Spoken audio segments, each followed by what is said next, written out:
World news के sponsor हैं स्वागत, अदरक, लहसुन और मसाले 100% प्योर एंड हाइजीनिक। अस्सलाम वालेकुम, आदाब। मैं हूं खलील फरहाद। मेरे साथ देखिए वर्ल्ड न्यूज़। शुरुआत करते हैं हेडलाइंस से। मस्जिद नबवी सल्लल्लाहु अलैहि वसल्लम में टिकटॉक बनाने पर एक शख्स को 3 साल कैद और 10,000 रियाल जुर्माने की सज़ा। मदीना मुनव्वरा की अदालत का फैसला। कहा, मुक़द्दस मस्जिद के तक़द्दुस का ख्याल करना हर मुसलमान की जिम्मेदारी। अफगान मॉडल अजमल हक़ी ने बनाया वीडियो में कुरान की तिलावत करते हुए हंसते हुए आए नजर। तालिबान ने इस्लाम और कुरान की तौहीन का इल्ज़ाम लगाकर किया गिरफ्तार।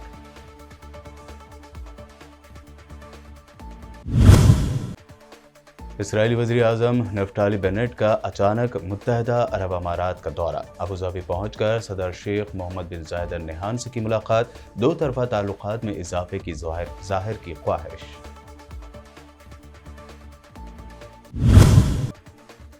महाराष्ट्र, हरियाणा और कर्नाटक में राज्यसभा की 16 सीटों पर हो रही है वोटिंग। जेडीएस को सताया क्रॉस वोटिंग का डर।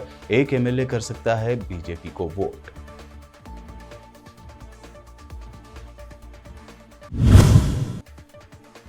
महाराष्ट्र के दोनों मिनिस्टर अनिल देशमुख और नवाब मलिक को राज्यसभा इलेक्शन में वोट डालने की नहीं मिली इजाजत। तो संजय राउत ने कहा, अभी वो कसूरवार साबित नहीं हुए। मरकज के दबाव में काम कर रही हैं सरकारी एजेंसियां। और महाराष्ट्र में शिवसेना उम्मीदवार के लिए वोट करेंगे मजलिस के एमएलए। इम्तियाज जलील ने कहा, बीजेपी को शिकस्त देने के लिए लिया गया फैसला। शिवसेना से जारी रहेंगे सियासी व नजरियाती अख्तिलाफात। ये थी हेडलाइंस। बढ़ते हैं खबरों की तफसील की जानिब। मदीना मुनव्वरा की अदालत ने मस्जिद नबवी सल्लल्लाहु अलैहि वसल्लम में टिकटॉक बनाने पर एक शख्स को सज़ा सुना दी है। सोशल मीडिया पर सामने आने वाली एक रिपोर्ट के मुताबिक एक टिकटॉकर ने मस्जिद नबवी में वीडियो बनाकर अपने अकाउंट पर शेयर की थी।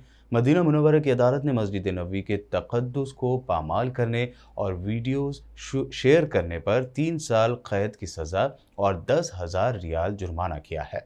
पाकिस्तान उलमा कौंसिल के चेयरमैन हाफिज ताहिर अशरफी का कहना है कि सऊदी अरब ने अपने कवानीन के मुताबिक फैसला किया जो उनकी जिम्मेदारी है। हाफिज ताहिर अशरफी का कहना था कि हरमैन शरीफैन के तक़द्दुस का ख्याल करना हर मुसलमान की जिम्मेदारी है। सऊदी अरब ने अपने कवानीन के मुताबिक फैसला किया जो उनकी जिम्मेदारी है। अफगानिस्तान में तालिबान हुकूमत ने एक मशहूर फैशन मॉडल अजमल हक़ी को इस्लाम और कुरान की तौहीन के इल्ज़ाम में गिरफ्तार कर लिया है। एक वायरल वीडियो में मुबैना तौर पर अपने 3 दोस्तों के साथ कुरान की आयत की तिलावत करते हुए हंसते हुए देखे गए। तालिबान के मुकर्रर करदा डायरेक्टोरेट जनरल ऑफ इंटेलिजेंस ने अजमल और उसके 3 साथियों को 5 जून को गिरफ्तार किया। इसराइली वज़ीर आज़म नफ्ताली बेनेट मुत्तहदा अरब अमारात के दौरे पर अबूधाबी पहुंच गए हैं। उन्होंने अबूधाबी के सदर शेख मोहम्मद बिन जायद अल नहयान से मुलाकात की। अबूधाबी की सदारत संभालने के बाद शेख मोहम्मद बिन जायद अल नहयान से इसराइली वज़ीर आज़म की अबूधाबी में ये पहली मुलाकात है। इसराइली वज़ीर आज़म नफ्ताली बेनेट का ये दौरा अचानक हो रहा है क्योंकि उससे पहले इस दौरे की कोई इत्तला सामने नहीं लाई गई थी। इसराइली वज़ीर आज़म ने दौरे अबूधाबी के हवाले से कहा है कि वो दो तरफ़ा ताल्लुकात में इजाफे के ख्वाह हैं। फ़लस्तीनियों के हमले में 2 इसराइली फ़ौजियों के ज़ख्मी होने की खबर है। शहाब न्यूज़ एजेंसी की रिपोर्ट के मुताबिक गुज़िश्ता शब मकबूजा कुद्स के इलाक़े अल ईसाविया पर फ़लस्तीनियों के ताक़ुब में आने वाली इसराइली फ़ौजियों की एक गाड़ी ने हवाई फायरिंग की, जिसके जवाब में फ़लस्तीनियों ने उनकी गाड़ी पर पथराव किया, जिससे गाड़ी का शीशा टूट गया और 2 इसराइली फ़ौजी ज़ख्मी हो गए। खुल्स टेलीविज़न चैनल ने रिपोर्ट दी है कि सिहूनी फ़ौजियों ने इस वाक़े के बाद इब्राहिम दरबास नामी फ़लस्तीनी को गिरफ्तार कर लिया। अमेरिका व इसराइल की धमकियों और वार्निंग के बावजूद ईरान अपने न्यूक्लियर प्रोग्राम पर अमल कर रहा है। बैनुल-अक़वामी एटमी तवानाई एजेंसी की तरफ से मंजूर किए गए फैसले के रद्द-ए-अमल में ईरानी जोहरी तवानाई की तंजीम के सरबराह मोहम्मद इस्लामी ने ऐलान किया कि ईरान ने नए सेंट्रीफ्यूजेस नस्ब करके उनमें यूरेनियम गैस डालना शुरू कर दी है। उन्होंने कहा कि हम बैनुल-अक़वामी एटमी तवानाई एजेंसी के रवैये के जवाब में मज़ीद इक़दामात का ऐलान करेंगे। तेहरान टाइम्स के मुताबिक मोहम्मद सलामी का कहना था कि IAEA का रवैया सियासी और गैर कानूनी है। अमेरिकी सीनेट की खारजा ताल्लुकात कमेटी ने ईरानी बमबार ड्रोन्स को रोकने के लिए एक बिल की मंजूरी दे दी है। कमेटी के इजलास के दौरान मुतअद्दिद मुकर्रिरीन ने ईरान और उसके प्रॉक्सियों के किरदार पर खिताब किया। तफसीलात के मुताबिक अमेरिकी सीनेटर और सीनेट की खारजा ताल्लुकात कमेटी के चेयरमैन बॉब मेंडिस ने यह भी कहा कि कमेटी ने ईरानी ड्रोन्स को रोकने के लिए बिल की मंजूरी दे दी है, जिसमें एक तरमीम की गई है जो तेहरान और उसके साथ मुंसलिक किसी भी दहशतगर्द गिरोह या मिलिशिया को ड्रोन हासिल करने से रोकती है। अमेरिकी सदर जो बाइडन और कनाडा के वज़ीर आज़म जस्टिन ट्रूडो के दरमियान हाल ही में लॉस एंजलिस में मुनक़्क़द छोटी कॉन्फ्रेंस मीटिंग हुई, जिसमें उन्होंने दोनों ममालिक के दरमियान इकनॉमी और सप्लाई चेन को मज़ीद लचकदार बनाने और अहम मादनियात की मुमकिन तरक्की पर बातचीत की। व्हाइट हाउस ने एक प्रेस रिलीज में ये इतला दी। प्रेस रिलीज में कहा गया है कि उन सियासतदानों ने दोनों ममालिक में मौजूदा अहम मादनियात की मुमकिन तरक्की और बैरूनी झटकों से निपटने के लिए America Canada supply chain working group के जरिए मईशियत और सप्लाई चेन्स को मज़ीद लचकदार बनाने के लिए अपने ख्यालात का इजहार किया। तुर्किया के सदर रजब तैयब एर्दोगान ने स्वीडन और फिनलैंड के नेटो से रुजू करने पर कहा है कि नेटो एक सलामती का इदारा है, ना कि दहशतगर्दी की पनाहगाह है। सदर एर्दोगान और वेनेजुएला के सदर निकोलस मादुरो ने ऐवान सदर में बिलमुशाफा और बैनुल वफूद मुलाकातें करने के बाद एक मुश्तरका प्रेस कॉन्फ्रेंस से खिताब किया। सदर एर्दोगान ने स्वीडन और फिनलैंड के नेटो में शमूलियत इख्तियार करने के हवाले से पूछे गए सवाल के जवाब में कहा कि इस वक्त स्वीडन पीकेके, पीवाईडी और पीवाईजी जैसे दहशतगर्द तंजीमों का सहारा लिया हुआ है, यहाँ तक कि उन्हें अपने पार्लियामेंट में जगह भी दे रहा है। उनकी इस मौजूदगी और स्टॉकहोम की सड़कों पर पुलिस की निगरानी में दहशतगर्द तंजीम की तशहीर करने और दहशतगर्दों को सरकारी टीवी चैनल्स पर लाने का सिलसिला अगर जारी रहा तो उन्हें हमारी मुखालिफत का सामना करना ही होगा। बुलेटिन में वक्त हुआ है एक शॉर्ट ब्रेक का। जल्द लौटेंगे और देखेंगे मज़ीद अहम खबरें।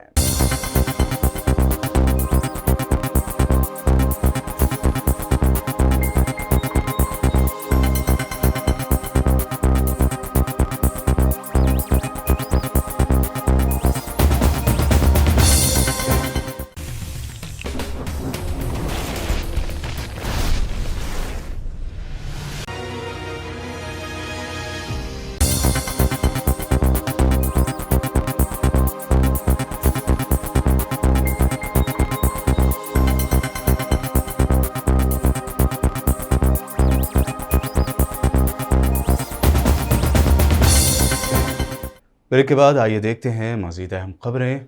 मुल्क भर में अलग अलग रियासतों के 57 सीटों पर राज्यसभा इलेक्शन हो रहे हैं, जिसमें अब सिर्फ 16 सीटों पर वोटिंग हुई। बाकी सीटों पर खड़े हुए उम्मीदवार बिला मुकाबला जीत चुके हैं। ऐसे में कई रियासतों में पार्टियों को क्रॉस वोटिंग का डर सता रहा है, जिसकी वजह से उन्होंने अपने अपने पार्टी के एमएलएस को अलग अलग रिजॉर्ट में ठहराया हुआ था। अब वो निकल कर वोटिंग कर रहे हैं। महाराष्ट्र में राज्यसभा की 6 सीटों पर, हरियाणा में 2 सीटों पर, राजस्थान और कर्नाटक की 4-4 सीटों पर वोटिंग की गई। इस दरमियान खबर सामने आ रही है कि कर्नाटक में जेडीएस पार्टी का एक एमएलए क्रॉस वोटिंग करते हुए बीजेपी को वोट कर सकता है। महाराष्ट्र के दोनों मिनिस्टर्स अनिल देशमुख और नवाब मलिक को राज्यसभा में वोट डालने के हक से महरूम कर दिए जाने पर शिवसेना के एमपी संजय राउत ने कहा कि इन दोनों ही लीडरों को आईन ने हक दिया है कि वो असेंबली में अपना वोट दें। अभी वो कसूरवार साबित नहीं हुए हैं, केस चल रहा है। फिर भी अगर उनको रोका गया है तो उसका मतलब है कि किस दबाव में मरकजी एजेंसियां काम कर रही है। बता दें कि नवाब मलिक और अनिल देशमुख को राज्यसभा में वोटिंग की इजाज़त नहीं दिए जाने के बाद महाराष्ट्र में राज्यसभा इलेक्शन में काफ़ी हैरत अंगेज मोड़ आ गया है। महाराष्ट्र के राज्यसभा इंतखाबात काफ़ी दिलचस्प हो गए हैं। ऐसे में महाराष्ट्र में मजलिस इत्तेहादुल मुस्लिमीन ने नई पहल की है। रियासती यूनिट के सदर इम्तियाज़ जलील ने जुमा की सुबह कहा कि ऑल इंडिया मजलिस इत्तेहादुल मुस्लिमीन ने महाराष्ट्र में राज्यसभा इंतखाबात में महाविकास अघाड़ी के उम्मीदवारों को वोट देने का फैसला किया है। इम्तियाज़ जलील ने कहा कि ये फैसला भारतीय जनता पार्टी को शिकस्त देने के लिए किया गया है, लेकिन एमवीए हुकूमत में शिराकतदार शिवसेना के साथ पार्टी के सियासी नज़रियाती अख्तलाफात जारी रहेंगे। इम्तियाज़ जलील ने अपने ट्वीट में मुसलमानों के लिए रिजर्वेशन का भी मुतालबा किया है। मुल्क में राज्यसभा इलेक्शन के साथ साथ अब सदारती इलेक्शन के लिए भी सरगर्मियां तेज हो गई हैं। ऐसे में कांग्रेस लीडर अलका लांबा ने अपने एक ट्वीट के जरिए मोदी सरकार के सदारती उम्मीदवार पर सवाल खड़े किए हैं। अलका लांबा ने ट्वीट करते हुए लिखा कि क्या किसी मुस्लिम तबके के शख्स को सदारती उम्मीदवार बनाकर मोदी सरकार अरब वर्ल्ड में अपनी खराब हुई इमेज को सुधारने की कोशिश करेगी, या फिर कट्टर संघी हिंदुत्ववादियों को साल 2024 से पहले नाराज करके कोई मुसीबत नहीं मोल लेना चाहेगी। इसी सवाल के साथ अलका लांबा ने आगे लिखा कि देखते हैं ऊंट किस करवट बैठता है। गुजरात में बीजेपी हुकूमत पर मुसलसल तनकीदी हमले करने वाले दलित लीडर जिग्नेश मेवानी ने अब बीजेपी की नफरत की सियासत को लेकर उसे आड़े हाथों लिया है। अपने ट्विटर हैंडल पर पोस्ट किए गए ट्वीट में जिग्नेश मेवानी ने लिखा कि जब भी किसी भाजपाई लीडर ने नफरत भरे बयानबाजी की, पीएम ने खामोशी इख्तियार कर ली, जबान से एक लफ्ज नहीं निकला। किसी ने गोड से जिंदाबाद कहा तो किसी ने गोली मारो सालों को कहा। उन्हें पार्टी से बाहर करने के बजाय कभी मिनिस्टर बनाया तो कभी एमपी। फिर नफरती बयानबाजी कैसे रुकती। इससे पहले अपने दूसरे ट्वीट में उन्होंने महंगाई की मार से परेशान गरीब और आम जनता का जिक्र करते हुए कहा था कि बीजेपी को यही अवाम आने वाले इलेक्शन में मुंह तोड़ जवाब देने को तैयार है। दारुल हुकूमत दिल्ली के थाना संसद मार्ग पर गुस्ताख बीजेपी लीडर नुपुर शर्मा के खिलाफ एहतजाजी मुजाहरा करने वाले दिल्ली एमआईएम के सदर कलीमुल हफीज और उनके सभी साथियों को दिल्ली पुलिस ने हिरासत में लिया। इस मौके पर मीडिया से बात करते हुए कलीमुल हफीज ने बताया कि दिल्ली पुलिस नुपुर शर्मा और नवीन जिंदल को गिरफ्तार नहीं करेगी, लेकिन हम पुरअमन एहतजाज कर रहे हैं, हमें गिरफ्तार किया जा रहा है।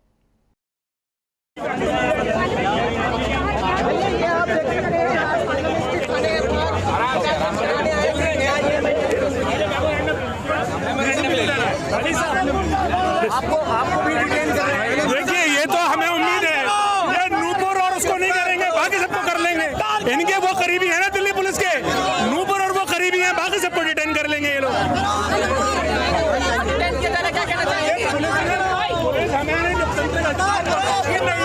आप लोग देख रहे हैं, हम बिल्कुल संवैधानिक तरीके से अपना प्रोटेस्ट करा रहे हैं, शांतिपूर्ण तरीके से करा रहे हैं, लेकिन चूंकि आप देख रहे हैं कि जो दिल्ली पुलिस का तरीका है वो यही है हर जगह। इन्हें नूपुर, इन्हें नवीन जिंदल नजर नहीं आ रहे, जिसने पूरी दुनिया में उबाल मचा दिया। बजाय दिल्ली पुलिस नूपुर और नवीन जिंदल के खिलाफ कार्रवाई करे, जब उनके खिलाफ कार्रवाई कर रही है तो उसके खिलाफ बोल रहे हैं। तो ये एक लोकतंत्र की हत्या है। देखिए किस तरह से इस वक्त दिल्ली प्रदेश अध्यक्ष हैं एआईएमआईएम के कलीमुल हफीज, जिनको दिल्ली पुलिस इस वक्त डिटेन कर रही है, और ये देखिए किस तरह से उठाकर बस में भरा जा रहा है।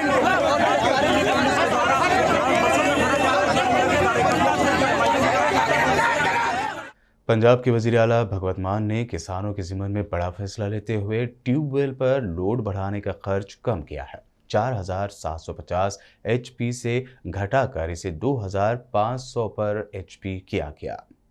फैसला किया है, मैं वो फैसला बड़ी खुशी नाल तुहाडे नाल साझा कर रहा कि मोटर का लोड वधाउण दा जिहड़ा 1 हॉर्स पावर का पहला 4750 रुपए सी, उन्होंने घटा के तुहाडी अपनी पंजाब दी आम आदमी पार्टी की गौरमेंट जिहड़ी है वो 2500 रुपए कर रही है। 4750 तो घटा के 2500 रुपए कर रहे हैं। मैनूं उम्मीद है कि पूरे पंजाब दे विच किसान जिहड़े ने ये तो फायदा लैणगे ते खुश होणगे, क्योंकि असीं चाहुंदे हां कि खेती की लागत घटाई जाए, जिहड़ा खर्चा हुंदा खेती ते वो घटाया जाए, तो जिहड़ा उत्पादन है वो नवे नवे बीजां दियां खोजां राहीं वधाया जाए, ताकि खेती लीह ते आ सके। सो एक बार फिर गुरु नानक साहब दे जिहड़े कहे हुए शब्द ने, उत्तम खेती, मध्यम वपार, नखिद्ध चाकरी, आपां फिर एक बारी खेती नूं उत्तम ते लैके आवांगे। तुहाडा साथ चाहिए। बहुत बहुत धन्यवाद। इनकलाब जिंदाबाद। किसानों के मसाइल को लेकर कांग्रेस फिर एक मरतबा मोदी हुकूमत पर हमलावर हुई है। कांग्रेस ने ट्वीट करते हुए लिखा कि बीजेपी हुकूमत की नीयत में खोट है, इसलिए भाजपा सरकार किसानों को चोट पर चोट दे रही है। कांग्रेस के ऑफिशियल ट्विटर हैंडल से ट्वीट करते हुए मजीद लिखा गया है कि मुल्क को अनाज देने वालों को MSP की ज़रूरत है, ना कि भाजपा के झूठे दावों के। मुल्क का किसान सच्चाई जानता है, अब बीजेपी झूठे दावों से किसानों को वरगला नहीं पाएगी। बुलेटिन के आखिर में हेडलाइंस पर डालते हैं एक और नजर। मस्जिद नबवी सल्लल्लाहु अलैहि वसल्लम में टिकटॉक बनाने पर एक शख्स को 3 साल कैद और 10,000 रियाल जुर्माने की सजा। मदीना मुनव्वरा की अदालत का फैसला। कहा, मुक़द्दस मस्जिद के तक़द्दुस का ख्याल करना हर मुसलमान की जिम्मेदारी।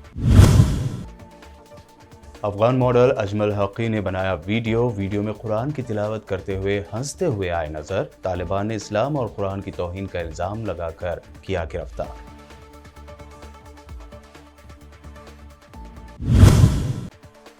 इसराइली वज़ीर आज़म नफ्ताली बेनेट का अचानक मुत्तहदा अरब अमारात का दौरा। अबूधाबी पहुंचकर सदर शेख मोहम्मद बिन जायद अल नहयान से की मुलाकात। दो तरफा ताल्लुकात में इजाफे की जाहिर की ख्वाहिश।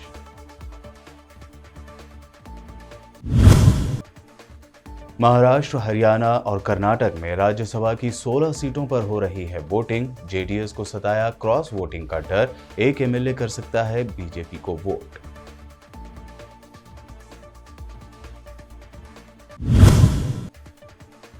महाराष्ट्र के दोनों मिनिस्टर अनिल देशमुख और नवाब मलिक को राज्यसभा इलेक्शन में वोट डालने की नहीं मिली इजाजत। तो संजय राउत ने कहा, अभी वो कसूरवार साबित नहीं हुए। मरकज के दबाव में काम कर रही हैं सरकारी एजेंसियां।